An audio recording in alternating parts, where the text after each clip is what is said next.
Number 1 వశీకరణ మాంత్రికుడు జ్యోతిష్యాలయం. ఎక్కడి వారికైనా ఒక్క ఫోన్ ద్వారా వెంటనే పరిష్కారం చెప్పబడును. స్త్రీ పురుష వశీకరణం, ప్రేమ, పెళ్లి, సంతానం, వ్యాపారం, కుటుంబ సమస్యలు, భార్యాభర్తల గొడవలు, గృహం, స్థలం సమస్యలు, కళ్యాణ దోషము పరిష్కరించబడును. దుష్ట శక్తులు తీయబడును. నాగదోషం తీయబడును. నాగబంధన, గుప్త నిధులు, ధనం, లంకె బిందెల కొరకు గురువు గారిని సంప్రదించండి. మీరు కోరుకున్న వారిని మీ వద్దకు చేర్చాలా? అంజనం వేసి చూపబడును. Guruji phone number 8185066725. తులారాశి వారికి పొద్దున్నే చావు దెబ్బ అనేది తగలబోతుంది. ఇటువంటి ఊహించని హఠాత్ పరిణామాలు జరగబోతున్నాయి. మరి ఈ రోజున వీరికి ఎలాంటి పరిణామాలు సంభవించబోతున్నాయి, వీరికి కలగబోయే శుభ అశుభాలు ఏంటి అనే వివరాలను ఈ వీడియోలో మనం వివరంగా తెలుసుకుందాం. వీడియో నచ్చితే ఖచ్చితంగా లైక్ చేయండి. అలాగే మన ఛానల్ని కొత్తగా చూస్తున్న వారు వెంటనే సబ్స్క్రైబ్ చేసుకోండి. ఇక వీడియోలోకి వెళ్ళిపోదాం. ఇక ఈ రాశి వారు ఈ రోజున సర్వసాధారణమైన ఫలితాలను మాత్రమే పొందుతారు.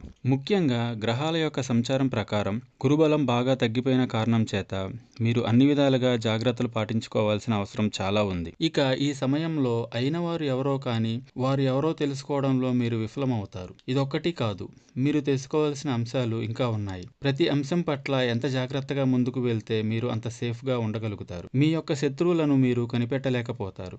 మీకు నిజ నిజాలు తెలియక శత్రువుతోనే చెయ్యి కలపాల్సి వస్తుంది. కాబట్టి ఈ విషయంలో కొంచెం అప్రమత్తంగా ఉండే ప్రయత్నం చేయండి. ఈ రోజు ఈ రాశి వారికి గౌరవ మర్యాదలు తగ్గుతున్నట్లు అనిపిస్తుంది. ఇక మీ మాటకు విలువ అనేది లేకుండా పోతుంది. ఇలాంటి సమయంలోనే మీరు ప్రశాంతంగా ఉండాల్సి ఉంటుంది. కోపతాపాలకు పోయి ముఖ్యమైన వారిని అలాగే అయిన వారిని దూరం చేసుకోవద్దు. శత్రువులను పసిగట్టే ప్రయత్నం చేయండి. మీకు మరొక ముఖ్యమైన విషయం చెప్పాలి. ఏంటంటే కొన్ని సమయాల్లో అంటే కీలకమైన నిర్ణయాలు తీసుకోవాల్సి వచ్చినప్పుడు మీరు చురుగ్గా పనిచేయలేకపోతారు. కొత్త అంశాల పట్ల చాకచక్యంగా వ్యవహరించలేకపోతారు. దీని మూలంగా మీరు వివాదాల్లో చిక్కుకోవాల్సి వస్తుంది. అలాగే ఆశించిన లాభాలను అందుకోలేకపోతారు. అందుకే ముఖ్యంగా వ్యాపారస్తులు ఈ రోజు మొత్తం కూడా జాగ్రత్తగా ఉండాలి.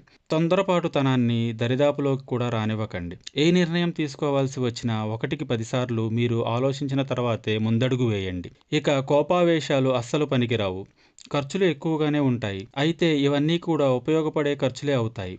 మొత్తం మీద ఈ రాశి వారికి ఈ రోజు మొత్తం ఎంత జాగ్రత్తగా ఉంటే అంత మంచిది. ఇక మీరు ప్రతిరోజు కూడా మీకు ఇష్టమైన దైవారాధన చేస్తూ ఉండండి. అంతా కూడా మీకు శుభం కలుగుతుంది. ముఖ్యంగా ఈ రాశి వారికి తెల్లవారుజామునే మాట పట్టింపులు మీ దాకా రాబోతున్నాయి. దీనివల్ల జరిగే గొడవలను మీరు అడ్డుకోలేకపోతారు, ఆపలేకపోతారు. ఉద్యోగ విషయంలో, వ్యాపార విషయంలో ఒక దుఃఖభరిత వార్తను మీరు ప్రొద్దున్నే వినబోతున్నారు. మీరు చేసే పనిలో శ్రద్ధ పెట్టడం తప్పితే నిరాశకు అస్సలు లోను కాకూడదు. భారం అంతా భగవంతునిపై వేయండి. నిత్యం శివారాధన చేయండి, మేలు కలుగుతుంది. సో ఫ్రెండ్స్, చూశారు కదా, ఈ వీడియో నచ్చితే లైక్ చేయండి, సబ్స్క్రైబ్ చేసుకోండి.